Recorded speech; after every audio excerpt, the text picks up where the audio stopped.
Josh and Frankie. What a couple of dumb shits.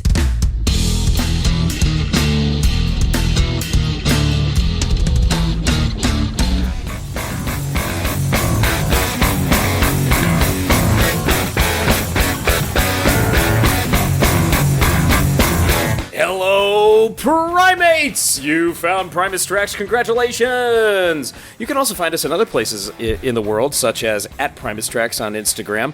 You could also email primustrackspod@gmail.com to give us feedback. You can also find us on Facebook on a page called Primus Tracks. Imagine that. Also, patreon.com/Primus Tracks. I am Josh.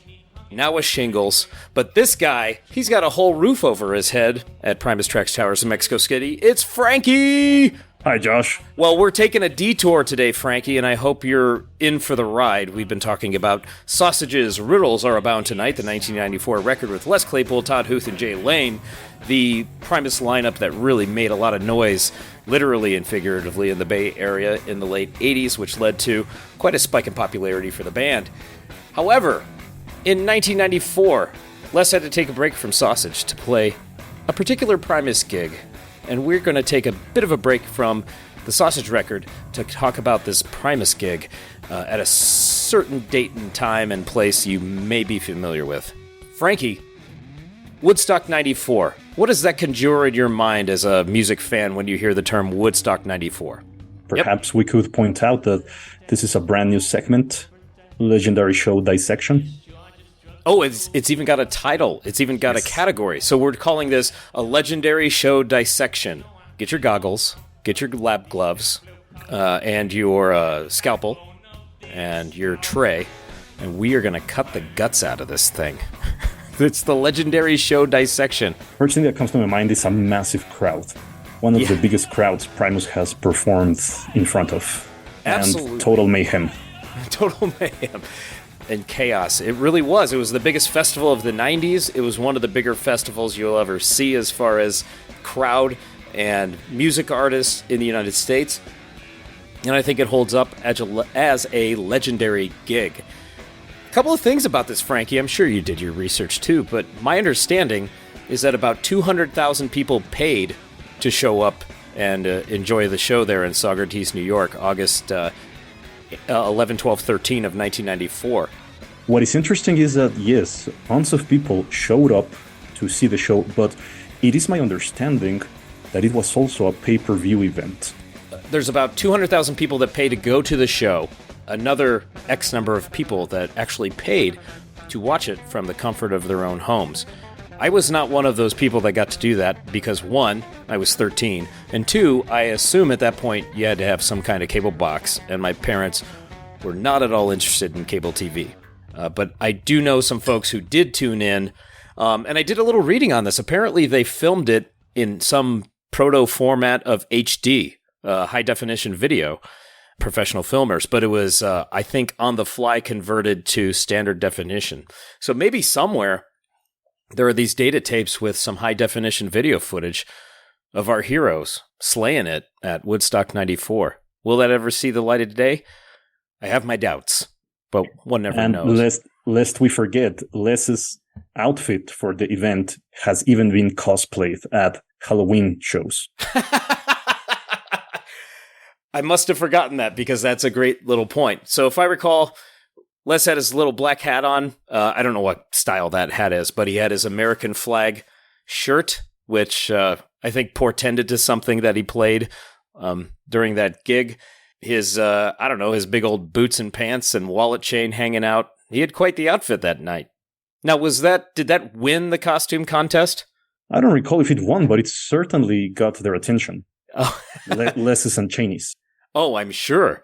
As we know, Les will take some consideration into his costuming for gigs, and I think he did that as far back as the mid-90s as well. Woodstock 94, 200,000 people are there in Saugerties, New York on the Winston farm for a while. But then, a whole bunch of people showed up without tickets, and they pushed against the fences, I suppose looking for weak spots. They eventually found one, Frankie, and another 150,000 people ended up streaming into that show, or onto those grounds for Woodstock Wow. 94. And so there was an estimated 350,000 people there, and only about half of them paid to be there, which delights me to no end. But what was really great is I was reading about 94 and its lasting influence and that sort of thing. The people, and maybe this was them, this could have been their kind of a revisionist history, but one of the promoters said, well, all these people showed up without paying, and we weren't going to remove them. So we decided to scheme and come up with logistics for finding food and water and facilities for double the amount of people that we had planned for. And that seemed like the right thing to do, given the name and the recognition and what was going on there. So it sounded like a good time for all. Lots of mud, lots of fun, lots of love, lots of music. It seemed like a relatively peaceful event with a couple of exceptions that we may mention here and there. How about, Frankie, can you give us a rundown of 1994? That's kind of a weird Primus year because we're between 1993's Pork Soda, 1995's Tales from the Punch Bowl, and Primus actually goes into a bit of a hibernation mode for a while.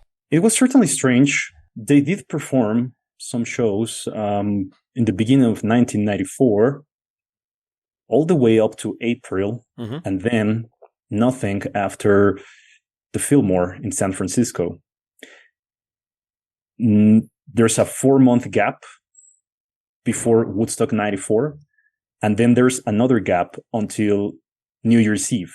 Well, there was a show prior to that in Laguna Seca, but after Woodstock, Primus only performed 2 more shows to wrap up 1994. And as we have mentioned, New Year's Eve 1994 is quite remarkable because they premiered Tales from the Punch Bowl songs. So this gives you a pretty clear picture of how that time off was actually very productive because Les was either touring Sausage or working on Tales from the Punch Bowl. I would say probably about 25 shows for the entirety of 1994 as far as Primus goes. In the first half of 94, most of those shows were supporting Rush on the Counterparts tour, and that is the infamous one in which my dad wouldn't take me to see, even though it was 15 minutes from our house. But that run concluded with that 2-night stand at the Fillmore in San Francisco, and of course that's Primus headlining. The first show on that 2-night run kind of, to me, served as a Prawn Song record showcase of sorts, because Primus headlined, but they had the following bands opening: Porch, Eskimo, Merv, as well as a band called Polka Side. I'm going to have to run this by Lefkowitz, but I believe they were supposed to do a record on Prawn Song as well, and it never materialized. But Porch, Eskimo, Merv all had records out on Prawn Song by that time, or were at least working on them. And then from there, Les goes on touring with Sausage through the summer. And Primus came together in Saugerties, August 13th. Imagine this, Frankie. You're out on tour with your other band. You're playing a bunch of gigs. You play a gig in Pontiac, Michigan on August 12th. And then you have to get on a plane, and then get on a bus, or get in a car, and then get on a helicopter and fly into Winston Farm at Saugerties, New York, by the next afternoon so that you can perform with Primus, your main band, and those are guys you haven't seen for almost 4 months. What a pressure situation we're in here already. Yeah, very reminiscent of Live Aid 1985. Oh, remind me of that one, please. Artists were being flown in helicopters from all over. I forget, where was that? Wembley Stadium. If you know anything about London, you know about traffic and access to places. So that had to be a tough get for a lot of those artists to get there. So, and then you have to, get warmed up and get up on stage. But for these guys, they had to make sure they knew the songs that they hadn't played for quite some time. Tim Alexander was doing some work with Laundry at the time. Les is in the middle of this tour with Sausage. Nobody knows what Lure was up to, which seems to be a common theme when he's not doing Primus, which gives him this air of mystery, I think. So it sounds like a recipe for disaster. I have a couple of things that I want to share with you guys. There is some media that Primus did around this time. One, I think my favorite one, and Frankie, I don't know if you've seen this. If you guys go to the Team Coco site, which is where Conan O'Brien has all his video clips of his shows over the years, it's kind of a clearinghouse. If you search for Andy at Woodstock, you will find about an 8-minute piece of Andy Richter at Woodstock 94 talking to fans, talking to artists. But the running gag through the whole thing is that he's mooching off them and drinking their beverages and eating their food. And it's a really great running gag. Primus appears twice. Unfortunately, you don't hear them speak, but in the first appearance, they're seated with Andy and he asks them a silly question. And then later, you see Andy get a swig of Les's Snapple. The other one I'm going to point to, and this is on YouTube, it's also on Daily Motion. This is less than a minute, but this is some footage of an interview with Lur and Les as well, backstage at Woodstock 94. Let's have a listen. I mean, when you were asked to come, there are a lot of bands to choose from. Did they tell you why they chose you? Why do you think? Let's make up something. Probably someone couldn't make it or something. They needed somebody who people can go and have a dinner break and not actually feel bad about missing. Beat themselves up. Why do you think? No idea. Are your influences from 25 years ago? Can you name anybody who played that original set that you could have? Sly and the Family Stone, man. Larry Graham was up there slapping away. Pick with Ed? Yep. Jimmy? Yep. Jimmy who? Oh. And would you have gone in '69? You heard? I'm sure. Just on the buzz? I was 6 years old. Well, okay. You have been one of the last. I would have gone if I could have got in for free like I am today. Love Les immediately saying, Larry Graham was up there, let's go. So he knows his stuff. They're no slouches. And I don't know. That's the other thing. I remember that there was this weird boomer thing going on where they said, you're going to bring in Primus, you're going to bring in Green Day, Metallica, all these bands that have more of a heavy edge to them, who were all quite popular at the time, so it makes sense from a promotional angle. But then they were being paired or playing with the likes of Crosby, Stills, and Nash, and Joe Cocker, and so on and so forth. So there was quite a generational mix as far as the music goes, and when you look at the photos, too, people of all ages are there. I don't know how many 6-year-olds, like Les said, if he was could have gotten in for free to the one in '69. Of course, 20 years on, Frankie, we get an interview with Les in about 2014, 20 years after Woodstock 94, sharing his recollections. And he said a few things. I'm going to share this interview from Billboard. I'm going to learn to talk. That's what I'm going to do. I'm going to share a few snippets from this interview Les did with Billboard, and you'll have to bear with me because it's text. So I'll have to do my last voice when I'm doing it or something like that. I don't know. There was the question, was there any sense that you had to live up to the legacy of the first Woodstock? And Les says, I played a little Star Spangled Banner in tribute to Jimmy, and of course I screwed it up. What can you do? He was on way more acid than I was. He was able to channel Francis Scott Key a little better than I was. But all in all, it was a great show.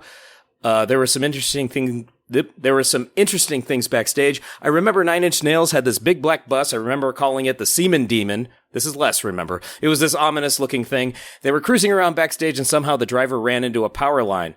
They had to get out of the bus before they got electrocuted, and then it became the Electric Semen Demon because it was wrapped in thousands of volts of electricity. And then he goes on to say, I also saw Rob Wasserman slip in the mud, fall down the hill, and break his leg.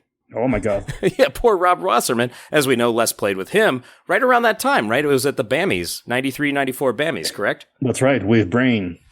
No, yeah, with Jay, sorry. With Jay, yes. And they did a track on Wasserman's... Three guys named Schmo. Yeah. Brilliant track. Yeah, and they did I believe they also ended up on Wasserman's Trios record.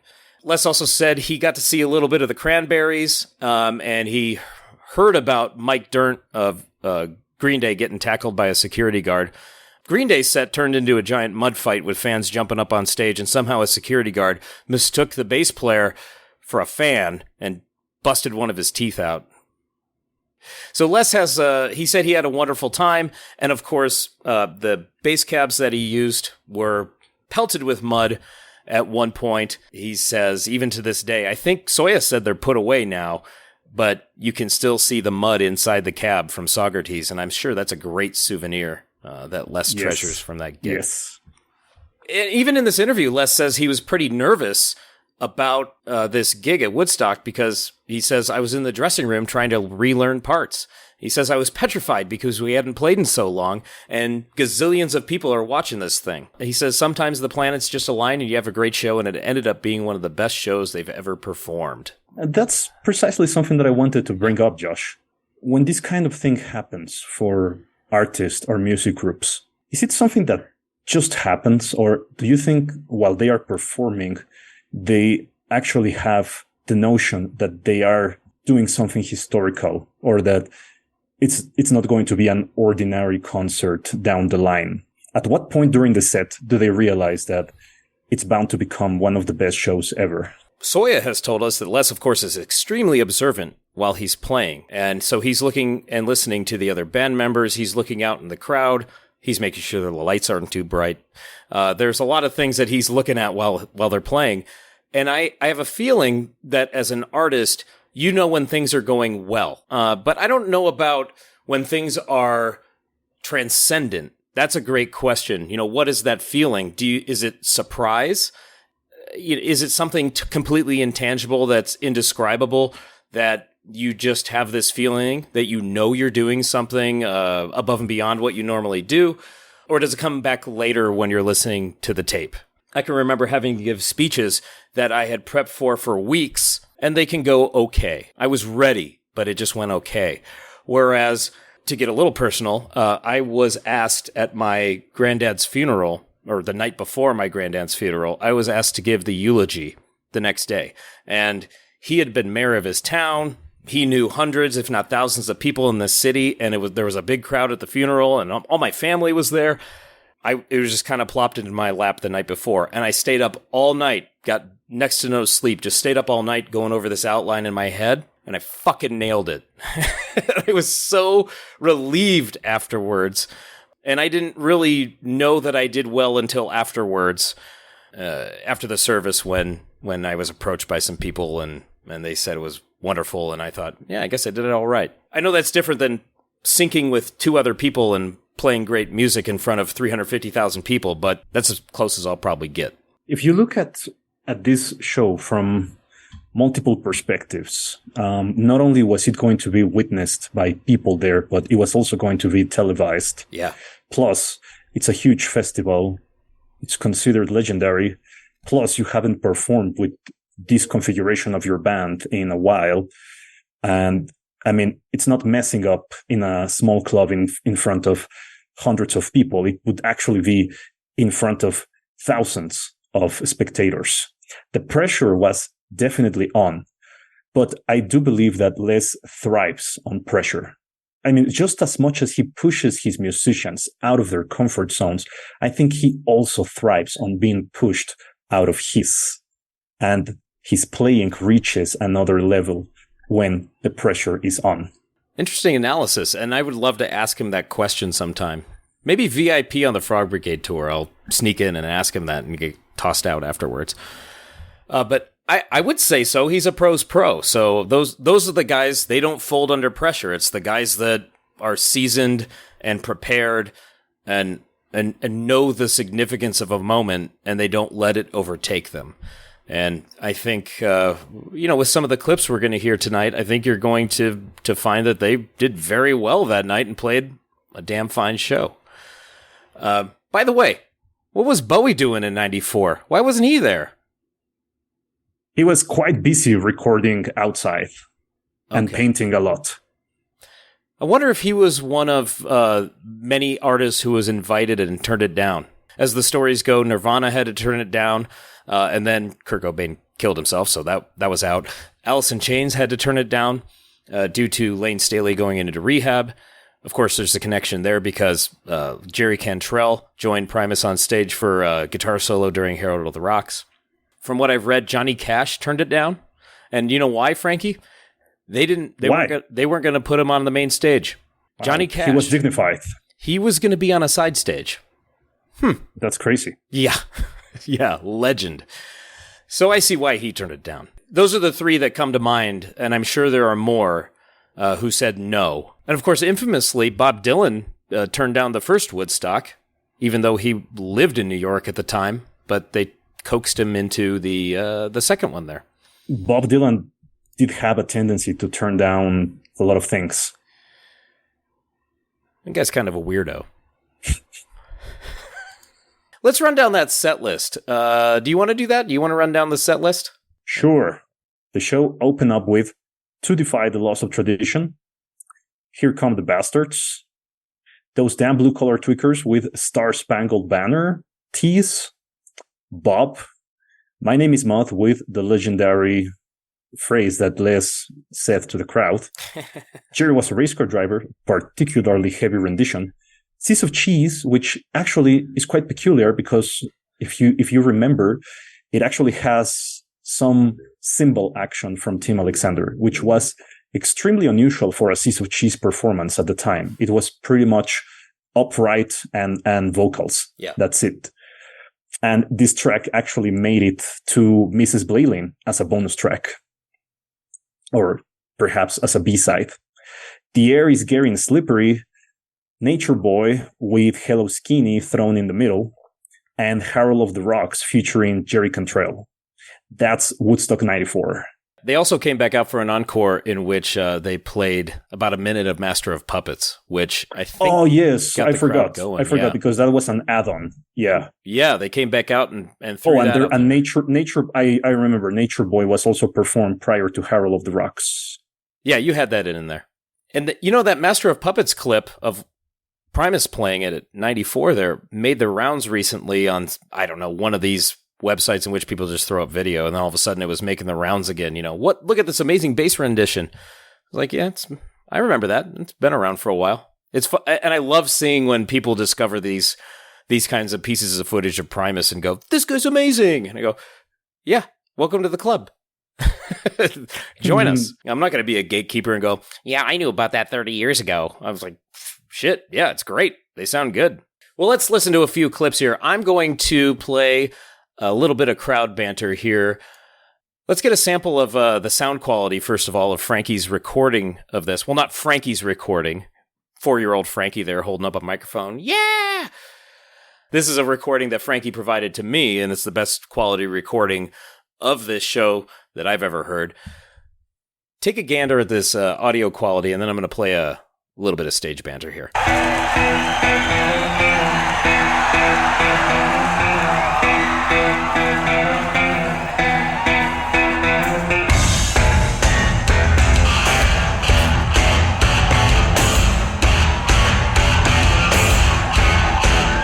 Sounds good, sounds big, sounds thunderous. I don't know what happened to Lur's guitar there, but it cut out, but then it cut right in. And boy, that PRS sound. Ooh, I love it. I love that. That's got some gears to it.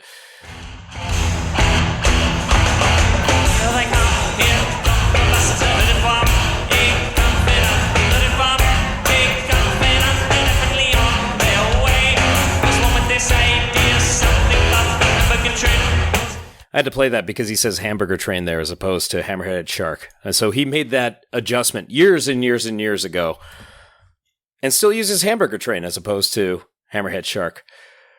Frankie, what does somebody have to do to get you to send them this audio? Request it repeatedly.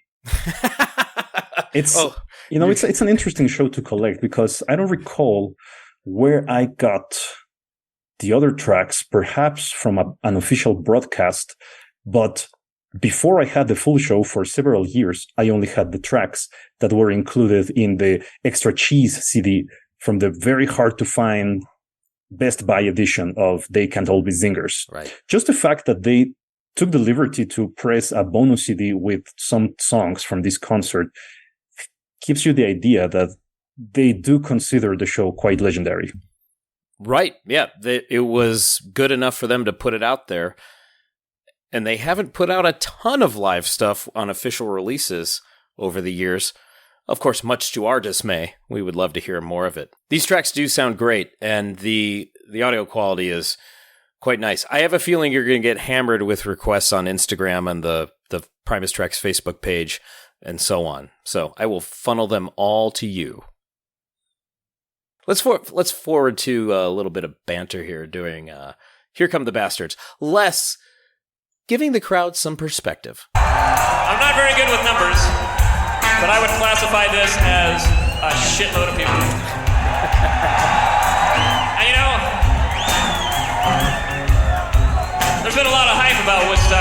seen it on CNN, reading it,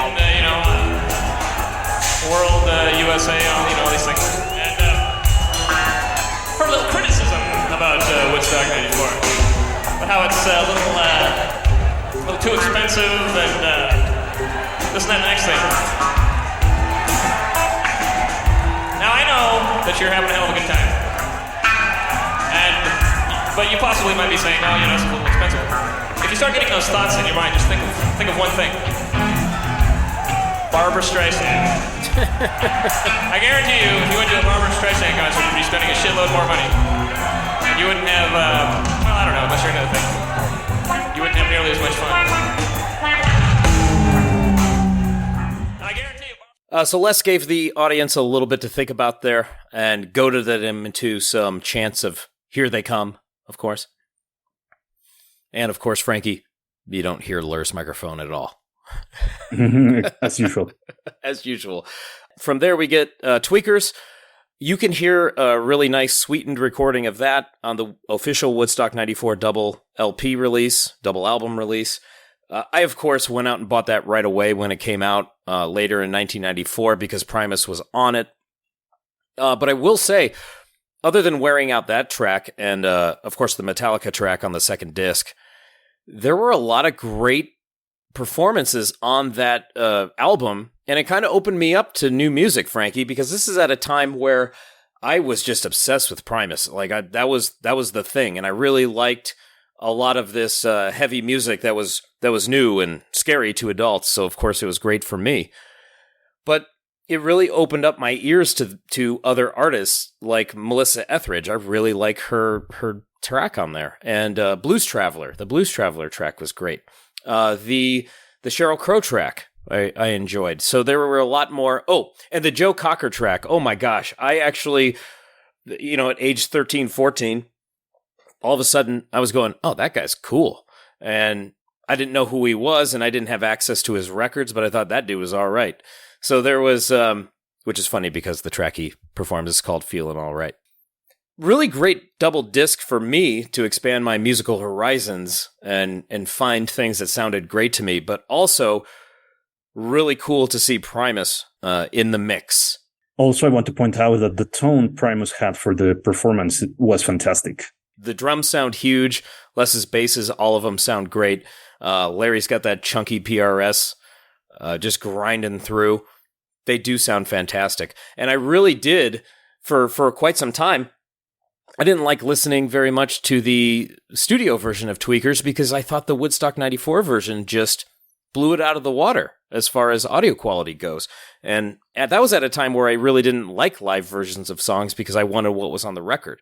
This version really caught my attention, and that was the one I wanted to listen to the most. And it was really nice to have that Star Spangled Banner interlude as well, where Les channels Jimi Hendrix. Somebody was going to do it at Woodstock '94, so why not Claypool? I think that makes it even funnier that he did it anyway, and just kind of stopped and said, sorry, I had to do it. And then right back into Tweakers. So after Tweakers, we get Bob, and then I'll let Les speak for himself on this one.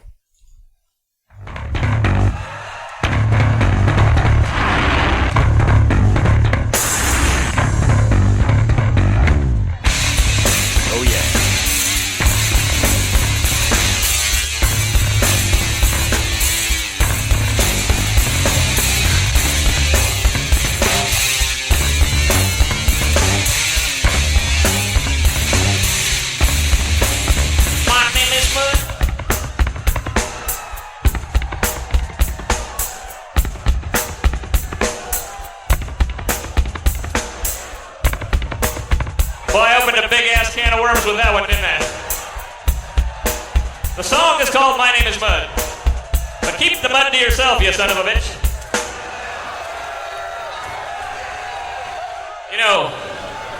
When you throw things up on stage, it's a sign of small and insignificant genitalia.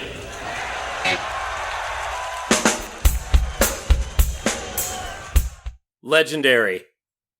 As the story goes, after he said that, the mud tossing ceased, and they were able to perform unencumbered, unmolested for the rest of their time slot. I don't know how far back Les was using that phrase, but to do it here at Woodstock 94 in front of hundreds of thousands of people and then even more watching at home.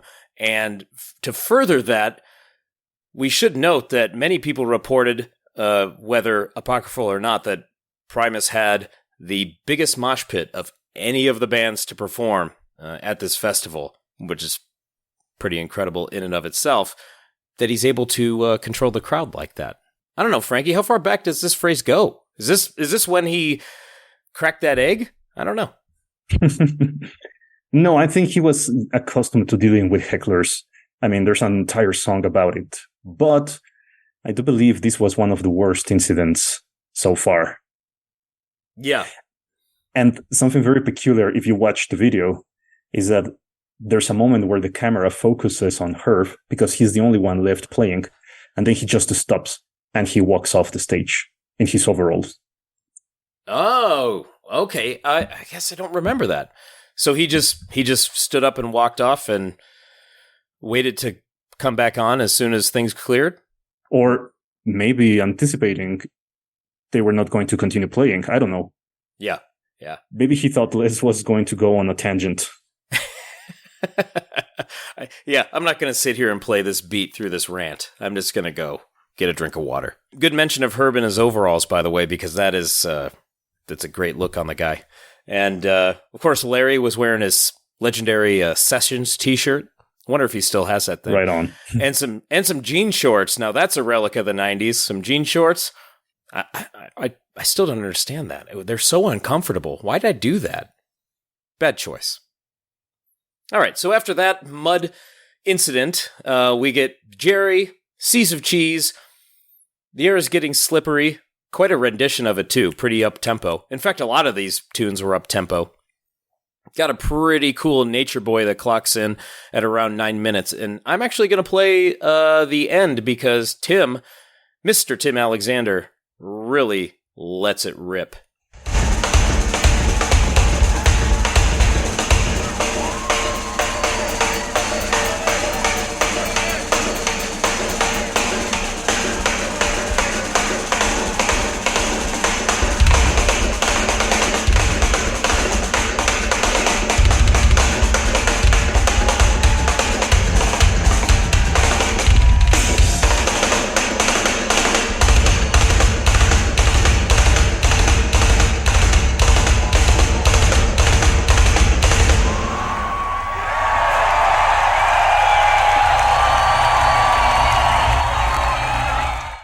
That's how you do it in front of 300,000 people. Remarkable musical moments, Josh. I would say definitely Master of Puppets, which was particularly heavy. Mm-hmm. The drum outro for Nature Boy, of course. The guest appearance by Jerry. The second heavy part of Jerry Was a Race Car Driver, which was particularly heavy. Seas of Cheese with some faint drum action in the background. Mine too. I think we share a lot of the highlights. However, I want to point out, after Jerry Cantrell's solo on Herald of the Rocks, we actually do get to hear Larry Lalonde on the microphone. Do you remember that, Frankie? Yes, indeed. Of course you do, because it's the only time it ever happened, right? It's a novelty. So Jerry Cantrell comes out, Les introduces him. Jerry plays a pretty sweet solo over the slow part of Herald of the Rocks. He walks off, and Larry seems a little nonplussed.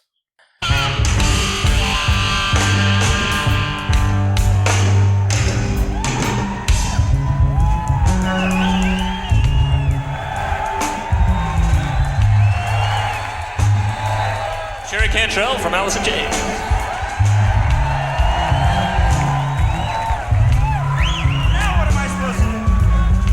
There it is. That's Larry Lalonde speaking into a microphone at a live show, and it's audible. And it was a great line. Nice, Lur. Good one.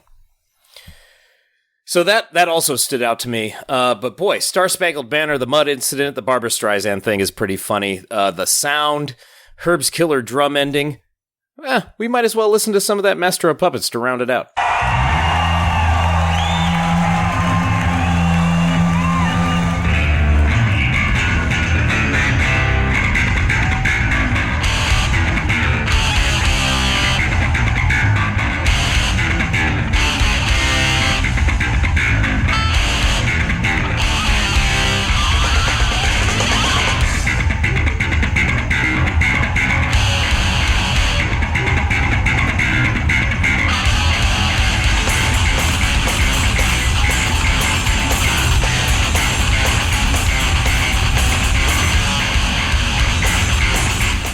They ripped it. And I was thinking about what you said, Frankie, and I think because they had this framework, these guys know these songs, right? They can take a 3-month break and come back to them fresh, and you pick it up as you go. I'm not saying it's like riding a bike, but what I think the memory comes back to you as you pick it up again. And maybe just having that time away from each other, they were able to come back and, find that joy in playing with one another for this one-off thing to their biggest crowd ever. And boy, did they respond. This really is a legendary show. I'm glad we chose this one for the first. And legendary they had done Master prior to this, and they did it several times after this. Right. But even so, this performance is just particularly brutal. That's how I would describe it. It's really tight too, and incredibly well executed. Yeah, exactly. What a great set list too, and it's 1994, so you're getting selections from these first 3 studio records, and a little bonus Master of Puppets, which is kind of funny because I think that same night or the next night Metallica played, and they also played Master of Puppets. So there's a little appetizer there for the Metallica crowd. But boy, talk about leaving a crowd wanting more to end on that note and doff your cap and leave the stage. So I think they probably left quite an impression with the crowd. Now, one thing I didn't look up, and I don't even know if you can find this, is whether they got a bump in record sales after this gig or after the broadcast. New fans, at least. They must have picked up quite a few new fans that day. But if you do listen to this audience recording, you hear a lot of people who are already familiar with many of the lyrics, because you hear a lot of people chanting along or singing along with certain lines, and that's a great sign too. So one last thing, Josh. Mm-hmm.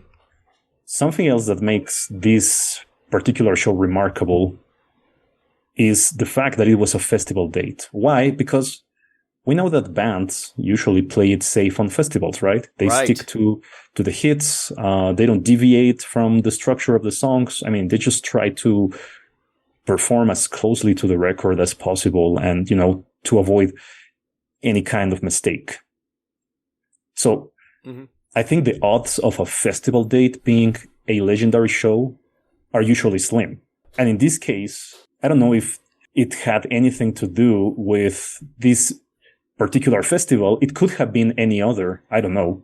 I mean, we mentioned some of the factors involved in creating this performance, but in terms of the festival itself, I don't know if they would have delivered the same set in any other kind of festival. But it is quite remarkable for me that an event that we usually associate with something that tends to be safer and less interesting than a solo date actually turned out to be so compelling and so memorable. Yeah, I think you're up against time because you have a compressed time period or a compressed set when you're at a festival. And you're right, there's not that space to stretch out. Although by only playing 10 Primus tunes in the hour or 75 minutes that they had, they were able to stretch things out to a degree. A 9-minute Nature Boy, a 10-minute Herald of the Rocks, with a jam in there. So I think they really found that balance and played what sounded like a natural Primus show at a festival. And that is, I think, for a lot of bands, uncommon. And so, those, as Les said, the stars aligned. And we have quite a product here. This is a show I would come back to more often than not, I think. But in that regard, by doing these legendary show dissections, Frankie, and you're going to have to take the lead on these because I don't listen to too many live shows, I'm really excited to find the ones that speak to me. This one speaks to me for sure. Just given that I knew the magnitude of the moment, even at that time. This is me going into 8th grade and being really excited, for this band, and knowing that, oh my gosh, they're at this big thing. And even at 13, I knew about the original Woodstock. So even I felt the pressure, and I really wanted to go. And of course, that was denied right away, unequivocally. And then, can I go to this? They're opening for Rush. No. Sure made me like this band a lot more because I wasn't allowed to see them, so it became my life's goal. I'm looking forward to a lot more legendary show dissections. I feel like the scalpel is now sharpened and honed and ready to go. Right on. I think we've said everything there was to say about Woodstock. Yeah. I suppose Don't touch my hand next week, Josh. Not knowing the lyrics of the song, how can I reply to that other than to say, I respect your wishes? We should, as an addendum, note, though, the very next day, Les was out and back on the road with Sausage to complete that Henry Rollins tour. And Rollins was at Woodstock, too, so they were just in and out. That said, Sausage Tour continues. We're going to continue our coverage of the Sausage album with Recreating next week. Soya's back, and all is well with the world. At Primus Tracks on Instagram, Primus Tracks page on Facebook, patreon.com/Primus Tracks if you want to waste your money, and primustrackspod@gmail.com. More live show dissections, please. Later days. Willie Mays.